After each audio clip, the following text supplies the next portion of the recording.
ஒவ்வொரு மனிதனுக்கும் பல கஷ்டங்கள் நஷ்டங்கள் இருக்கத்தான் செய்யும்.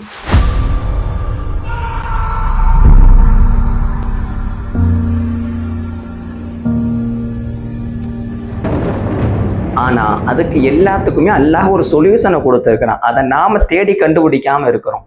என்னன்னு தானே கேட்குறீங்க? ஹஸ்புனல்லாஹு வ நிஅமல் வக்கீல். இந்த வசனம் இருக்குதே, ஒரு சராசரி மனிதனுக்கு வெறும் வாசகம் மட்டும்தான் தெரியும். ஆனா ஒரு ஈமான் கொண்ட முஃமினுக்கு, ஒரு ஈமான் கொண்ட மனிதனுக்கு இது ஒரு ஆன்மீக வாசகம்.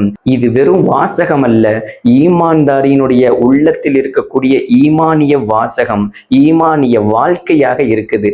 இத பல நபிமார்கள் கஷ்டமான சூழ்நிலையும் இக்கட்டான சூழ்நிலையிலையும் இந்த வாசகத்தை அல்லாஹ் கிட்ட முறையிட்டு அவர்களுக்கு உதவி தேடி இருக்கிறாங்க. எந்தெந்த நபிமார்கள் தெரியணுமா வேணாமா? அப்போ நம்முடைய யூடியூப் சேனல்ல ஃபுல்லா தெளிவா கூறியிருக்கிறேன்.